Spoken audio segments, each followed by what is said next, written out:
I'm starting today with a cup of coffee. A scented Irish coffee blend I picked up just yesterday from Maison Bergamote, a beautiful little shop in Liège, which is, coincidentally, the birthplace of the author we're speaking of today. And it's only appropriate we begin this story with coffee at hand, since we are talking detectives. There's something about reading detective fiction in winter that feels exactly right. Maybe it's the way mysteries mirror the season. Both ask us to look closer, to notice what's hidden beneath the surface, to find meaning in small details easily overlooked.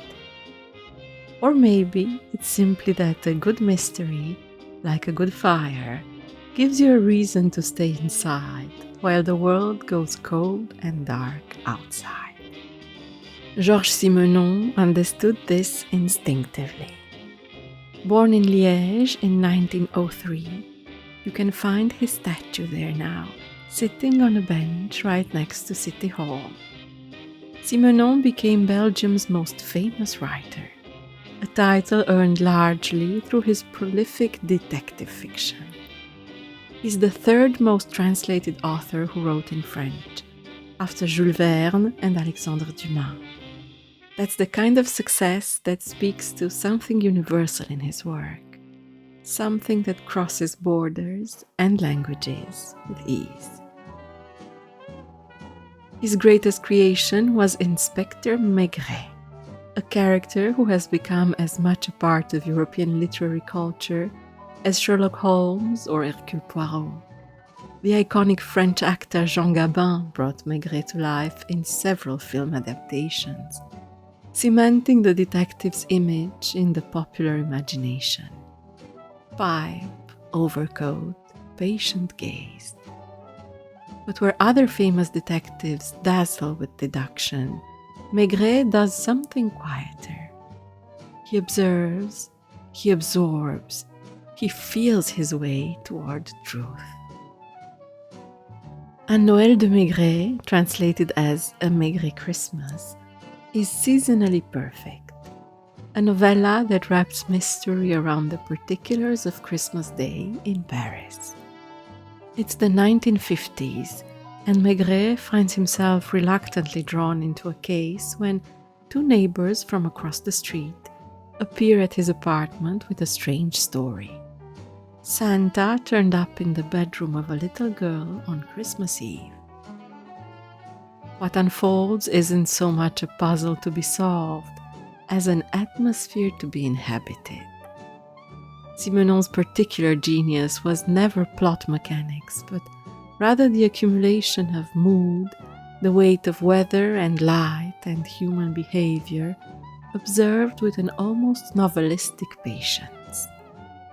The story moves from one apartment to the other, from clue to deduction to clever inspiration, on a background of Christmas Day lunch and plum liqueur, under the discreet, domestic surveillance of Madame Maigret. What makes this slim volume so satisfying? It can be read in an evening, which is exactly when it should be read, is how Simenon uses the Christmas setting not as decoration, but as essential texture.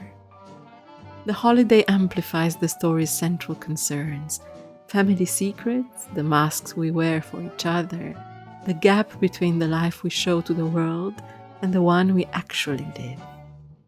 Christmas is supposed to be about togetherness, but Simenon knows it's often when loneliness and dysfunction become most visible, when the pressure to perform happiness makes whatever's wrong more acute. Maigret himself is the perfect detective for this kind of story. He's middle-aged, solid, deeply married to the patient and understanding Madame Maigret. He drinks Calvados and smokes his pipe and thinks slowly, carefully. He doesn't leap to conclusions. He sits in rooms and watches people and lets understanding come to him gradually, the way snow accumulates, flake by flake, until suddenly there is enough to see clearly. Simenon wrote 75 Maigret novels and 28 Maigret short stories over the course of his career, an output that seems almost impossible. He was famously fast, sometimes writing a novel in as little as 11 days, typing in marathon sessions fueled by coffee and nerves. This productivity has sometimes worked against his critical reputation. There is a lingering sense that anything written that quickly can't be truly serious. But speed and seriousness aren't opposites. A Maigret Christmas demonstrates this economy beautifully. There's no wasted motion, no excess description. You're going through the pages, desperately wanting to know who's guilty, but somehow the world feels completely present. For those new to Maigret, this is an ideal entry point. It's self-contained, atmospheric, and carries that particular pleasure of a mystery that feels solvable but stays just out of reach until Simenon is ready to reveal it. For those already familiar with the inspector, it's a chance to spend Christmas Eve with an old friend, watching him do what he does best.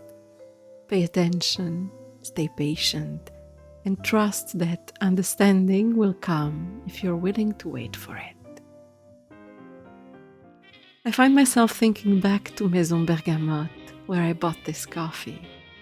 The warm lighting, the carefully curated selection of teas and blends, the cozy atmosphere of a shop that understands how small pleasures create comfort during the coldest months.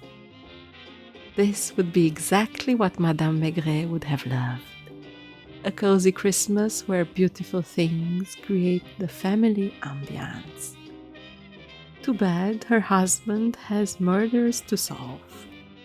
Pour something warm, find a comfortable chair, and let Simenon transport you to a Paris Christmas decades past. The snow is falling, the city is quiet, and Maigret is on the case. What more could December ask for? See you tomorrow for another Belgian treasure. Until then, Merry Advent.